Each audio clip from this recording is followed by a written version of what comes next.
नमस्कार, बहुत स्वागत है आपका स्काई इंडिया टीवी में और मैं हूं आपके साथ दीक्षा। बात करेंगे खरगोन विधानसभा की। खरगोन विधानसभा सहकारिता के पितामह सुभाष यादव की कर्मभूमि रही है। इस क्षेत्र में उन्होंने जमीनी लड़ाई लड़कर अपना राजनीतिक वजूद कायम किया था। सफेद सोने के नाम से भी यह क्षेत्र विख्यात है। वर्तमान में कांग्रेस के रवि जोशी यहां से विधायक है। भारतीय रेल के नशे से पश्चिमी निमाड़ गायब है। ग्रामीण जनों के लिए रेल आज भी अजूबा है। इस क्षेत्र में मेडिकल कॉलेज की स्थापना अत्यंत आवश्यक है। वर्तमान राजनीतिक परिदृश्य को लेकर हमारे खरगोन ब्यूरो चीफ सुरेंद्र सेन ने नब्ज टटोलने की कोशिश की। उन्हीं की जुबानी हम सुनते हैं। भाजपा के कद्दावर नेता बालकृष्ण पाटीदार ने क्षेत्र की तकदीर और तस्वीर को बदल दिया है। उनसे जब सुरेंद्र सेन ने बात की तो उन्होंने कहा कि भारत के प्रधानमंत्री नरेंद्र मोदी और प्रदेश के मुखिया शिवराज सिंह चौहान खरगोन का नक्शा बदलने में कोई कसर नहीं छोड़ रहे हैं। खरगोन विधानसभा क्षेत्र में अभी पाटीदार जी से हमारी बात हुई है और उन्होंने अपनी जीत के प्रति आश्वस्त किया है जनता की मांगों को लेके, महंगाई को लेके। तो अब आइए हम कुछ बात करते हैं आम जनता से कि उनका क्या कहना है। क्या कहना भी है आपका इस बार चुनाव में? पाटीदार जी ने कहा है कि बीजेपी की जीत होगी, तो क्यों होगी ऐसा कुछ लगे? क्योंकि उन्होंने विकास किया है। जो 10 साल विधायक रहे हैं, 10 साल में उन्होंने इतना विकास किया है कि कांग्रेस अगर 10 साल भी सरकार चलाए तब भी नहीं इतना विकास कर सकती। क्या सुना वो पार्टी का दादा, किसानों की अभी जो स्थिति है, जो पानी गिरा है और पानी गिरने के आधार पर जो फसलों का नुकसान हुआ है, उसमें सरकार के अभी फिलहाल की सरकार का क्या योगदान है और पुरानी सरकारों का क्या योगदान है, और इसी को लेकर आप किसको बेहतर मानते हैं कि कांग्रेस पार्टी चुनाव में आएगी या बीजेपी आएगी? बीजेपी पार्टी चुनाव। ऐसा क्यों कि बीजेपी आएगी? इन्होंने मुआवजा कहाँ दिया था? 25 रुपये 50 रुपये एकड़ के हिसाब से देखते थे, हेक्टर के हिसाब से देते थे कांग्रेस शासनकाल में। तो इसलिए तो बीजेपी को आना ही है। अच्छा, कांग्रेस का तो कहना है कि जब भी नुकसान किसानों को, हमने तत्काल उनको मुआवजा दिया और अच्छी राशि मुआवजा में दी। चूँकि आप किसान हैं, इसलिए आप ही से जानना चाहते हैं कि आखिर उनका कहना सही है या गलत है? बिल्कुल गलत है ना। क्या शुभ नाम है? कैलाश पटेल। दादा, आप आज के समय में जो बीजेपी के आने के बाद में या इससे पहले जो व्यापारिक स्थिति है उसको लेके, और आप किसान हैं तो किसानों की फसल को लेके क्या कहना चाहेंगे? किसानों की फसल देखो, ये तो ऊपर वाले की मेहरबानी हो गई, ज़्यादा कहीं कम कहीं ज़्यादा उसकी मेहरबानी। बाकी सरकार तो दादा ही की बनना है और दादा कृषि मंत्री है, हमारे से ज़्यादा दादा को नॉलेज है और दादा ही की सरकार बनने वाली। दादा ने इतने काम करे, इतने हर समाज को धर्मशाला भी दिए, काम भी करे, तो ये तो निश्चित है कि दादा ही की सरकार है। आपको क्या लगता है कि दादा के दोबारा मंत्री बनने के बाद या विधायक बनने के बाद किसानों की फसलों में दाम में बढ़ोतरी होगी या मुआवजे राशि में बढ़ोतरी, ऐसा कुछ आशा है आपको? बिल्कुल आशा है, मुआवजा राशि में भी बढ़ोतरी होगी, काम में भी बढ़ोतरी होगी। दादा इनके साथ है, किसानों के साथ में हमेशा से। मंडी के अध्यक्ष थे जब से दादा उनके साथ में है किसान। तो देखा आपने, अभी कुछ लोगों से हमारी चर्चा हुई है और वो सभी आश्वस्त हैं कि आने वाले विधानसभा चुनाव में भारी मतों से बीजेपी की वोट जीत होगी। Surendra Kumar Sen, ATV A1 TV Sumit के साथ खरगोन से जिला ब्यूरो। आज हम बैठे हैं खरगोन विधानसभा के विधायक श्री पाटीदार जी के यहाँ, जिनका कि काफ़ी सहयोग रहा बीजेपी को जिताने में भी और पूरा सामाजिक कार्य करते भी रहे हैं। तो इनसे हम आज 1 to 1 में कुछ चर्चा करने आए हुए हैं और इसी में हम उनसे मुलाकात करते हैं। तो बात करते हैं पाटीदार जी से। नमस्कार दादा। नमस्कार। हम ये जानना चाह रहे थे कि अभी जो विधानसभा क्षेत्र चालू होने वाली है, तो इसमें टिकटों के में आपका नाम चल रहा है?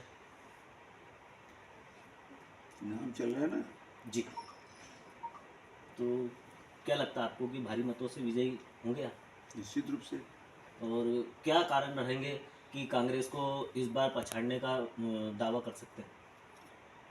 देखिए, पिछले चुनाव में कांग्रेस जीत गई थी जी। उसने जो वादे किए थे जनता से, किसानों का कर्जा माफ़ कर देंगे 2 लाख तक का जी। शिक्षित बेरोजगार को 4,000 रुपये मासिक भत्ता देंगे, विधवा वृद्ध निराश्रित विकलांग महिलाओं को 1,000 रुपये पेंशन देंगे, दूध पर किसानों को 5 रुपये लीटर प्रति लीटर बोनस देंगे। इस प्रकार से जो घोषणाएं की थी उसमें काम कुछ हुआ ही नहीं, कांग्रेस जीत गई। ठीक। 15 महीने सरकार रही न तो किसान का किसी का एक फूटी कौड़ी कर्जा माफ हुआ, ना किसी बेरोजगार को भत्ता मिला, ना वो विधवा वृद्ध निराश्रित विकलांग इस कैटेगरी की महिलाओं को न पेंशन बढ़ाई गई, कुछ नहीं किया। तो कुछ नहीं किया तो स्वाभाविक रूप से अब जनता का विश्वास भंग हो गया, वो अब कांग्रेस पे भरोसा नहीं कर रहे। अभी जनता के बीच में जैसा एक मुद्दा काफ़ी चल रहा है महंगाई का। लोगों का आमतौर पर कहना पड़ता है कि कांग्रेस शासनकाल में महंगाई कम थी और बीजेपी के आते से महंगाई बढ़ रही है, जैसे विशेष पेट्रोल को लेके या गैस टंकी को लेके, इस पर क्या कहना चाहिए? देखिए, पेट्रोल और गैस टंकी ये तो क्या है कि इनका तो भाव जो है ना सब वैसा विस्तृत होता है। और अभी गैस की टंकी पे तो हमारे यहाँ प्रधानमंत्री जी ने भी कम किया, मुख्यमंत्री जी ने तो अब तय कर दिया उस 450 रुपये में गैस का कनेक्शन देंगे। तो सरकार यदि वास्तव में लगता है ऐसा कि बहुत ज़्यादा महंगी हो रही है तो सरकार राहत भी देती है। और दूसरी बात है कि महंगाई तब बढ़ती है जब आम लोगों की क्रय शक्ति बढ़े। अब आम लोगों में समृद्धि बढ़ रही है, उनकी आमदनी बढ़ रही है, इसलिए उनकी खरीदारी भी बढ़ रही है। तो इसलिए स्वाभाविक रूप से गणित है इसका तो कि जब खरीदारी बढ़ती है तो थोड़ी महंगाई भी बढ़ती है। अभी हाल ही में कांग्रेस ने एक कल ही अपने यहाँ खरगोन में एक आयोजन किया था जिसमें बीजेपी सरकार के ऊपर भारी भ्रष्टाचार का आरोप लगाया है, इस पर क्या कहना चाहिए? इसमें तो यही है कि चोरों को सारे नज़र आते हैं चोर। कांग्रेस भ्रष्ट है इसलिए उनको सब दुनिया ऐसी दिखती है, बाकी ऐसा कुछ है ही नहीं। क्योंकि आज 20 वर्षों से मध्य प्रदेश में भारतीय जनता पार्टी की सरकार है और इस भारतीय जनता पार्टी की सरकार ने विकास के और कल्याण के इतने काम किए, उसके कारण तो आज समृद्धि बढ़ी है। आप कहीं पर भी जाकर के देखिए, या किसी भी परिवार के मुखिया को आप पूछोगे भाई 20 वर्ष पहले आपकी क्या माली हालत क्या थी और आज क्या थी, वो खुद बोल रहेगा कि भाई 20 वर्ष पहले मेरी स्थिति ये थी, आज वो उससे कई गुने आगे बढ़ा है। तो ये सरकार की नीतियों के अच्छे ईमानदारी पूर्वक नीतियों के कारण तो लोग लाभान्वित हो रहे।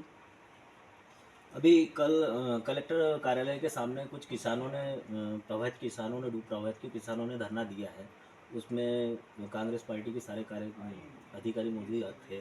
उन लोगों का ये कहना था कि बीजेपी ने वादा किया था मुआवजा देने का, तो वो अभी तक मिला नहीं है, तो इसमें क्या कहना चाहिए? नहीं, अभी ऐसा है कि पहले सबसे पहले जो नुकसान हुआ है उसका आकलन हुआ है, कितना नुकसान हुआ है, उसके बाद में तो इसके लिए तो एक प्रोसेस प्रक्रिया है। वो एकदम बारिश गिर गया और दूसरे दिन जा कर के ऐसा उसको तो देखते हैं, पहले मूल्यांकन करें कितना नुकसान हुआ है, उसके आधार पर भी सरकार उसके नियम कायदे कानून है, उसके आधार पर राहत राशि तय करती है सरकार, देती है। इस बार के चुनाव में आपकी ओर से जनता के बीच वोट मांगने जाने का प्रमुख मुद्दा या प्रमुख मांग क्या रहेगी कि किस बात पे आप वोट में चाहते हैं? हमने जो काम किए, क्योंकि पिछले 20 वर्षों से हमारी सरकार है, भारतीय जनता पार्टी सरकार, पिछले उसके पहले 10 वर्ष तो मैं भी विधायक रहा 8 से 18 तक, और हमने जो काम किए बस वही हमारा आधार भी है वोट मांगने का। और जनता उसी पे हमें भरोसा करती है कि हमने जो कुछ किया उससे जनता में संतोष है, आगे और अच्छा करेंगे, ऐसा जनता को विश्वास है, और इसी विश्वास के आधार पर जनता हमें जिताएगी। धन्यवाद। तो जैसा कि आपने देखा, आज हम पाटीदार जी के साथ थे, काफ़ी विश्वास से भरे हुए हैं और बीजेपी की जीत के लिए भी अग्रसर है। इन्हीं शुभकामनाओं के साथ धन्यवाद।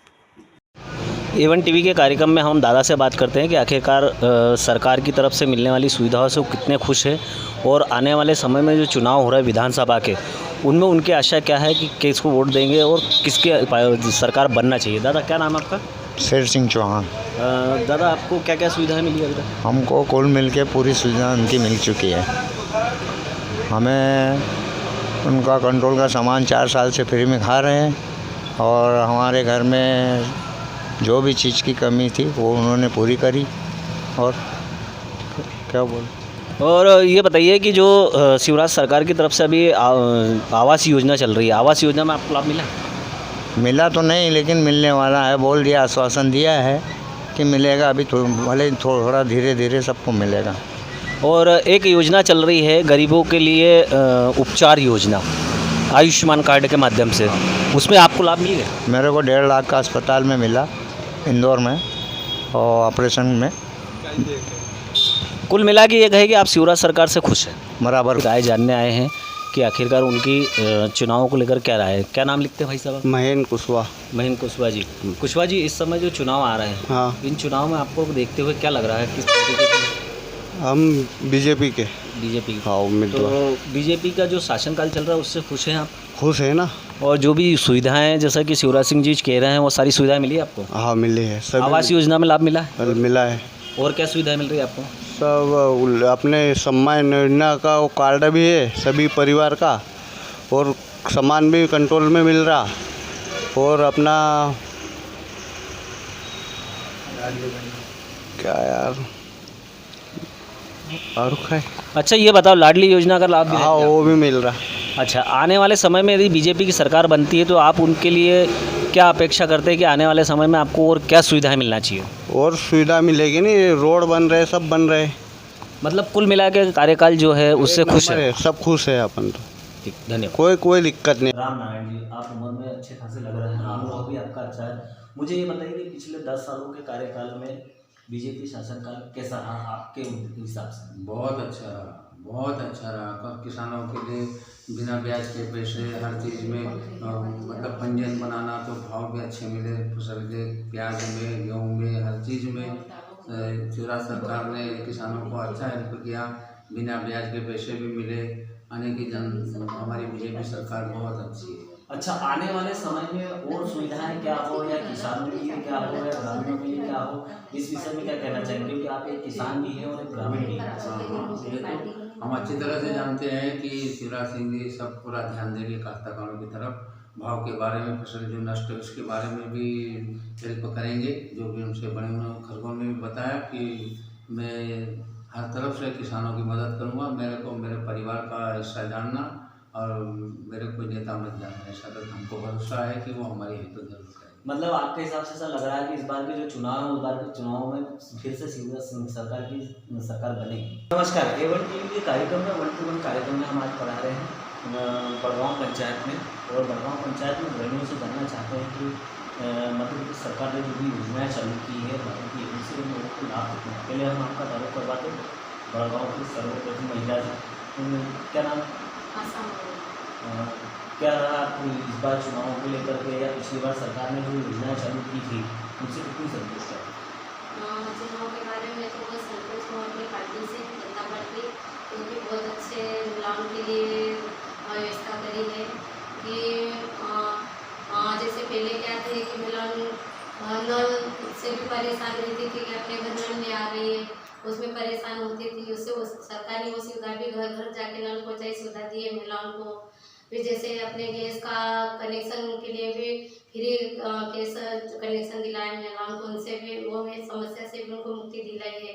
और अभी जो सरकार की जो योजना चल रही है, जैसे लाडली बहन योजना चल रही है, तो इनमें भी मामा शिवराज सिंह चौहान CM साहब ने बहुत सहयोग करा है महिलाओं का।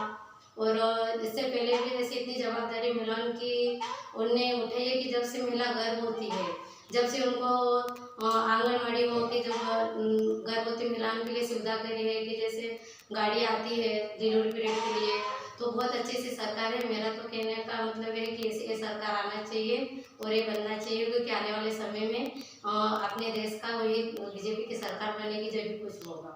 मतलब आपका कहना ये पड़ता है कि बीजेपी सरकार से सभी महिलाएं खुश हैं, ऐसा आपका मानना है? देखो, सब महिलाओं को तो संतोष अपन नहीं कर सकते, पर मेरे हिसाब से तो जब तक महिलाओं के पास जाओगे, आप पूछोगे, तो मेरे तो अंदर से ये मतलब सोच है कि महिला बीजेपी की सरकार को जरूर बनाएगा और शिवराज सिंह चौहान को जरूर लाएंगे, क्योंकि इतनी सरकार ने सुविधाएं दी है। जैसे अभी जैसे महिलाओं को अभी तक इतनी आज़ादी नहीं मिली थी, किधर भी महिला जाती है, बाहर जाते हो, अपन दूसरे देश में भी जाते हैं, तो इतनी सेफ्टी है और इतना मतलब सुविधा है कि ऐसा लगता है कि अपने परिवार अपने साथ है क्या। तो ऐसी सरकार को छोड़ के हम सरकार के खिलाफ ले जाएंगे, हम तो आने वाले समय में बीजेपी की सरकारें बनाएंगे। अभी आपके साथ में दीदी बैठे हैं। दीदी, महंगाई को लेकर आप गृहिणी होने के नाते आप क्या कहना चाहेंगे कि महंगाई शिवराज सरकार के आने से या बीजेपी सरकार के आने से बढ़ी है, या महंगाई इसलिए बढ़ी कि जनसंख्या और पॉपुलेशन बढ़ गया इसलिए बढ़ी? भैया चलिए करूँगी नहीं मैं क्योंकि अपने को नॉलेज नहीं है ना, अपन नहीं चाहते कि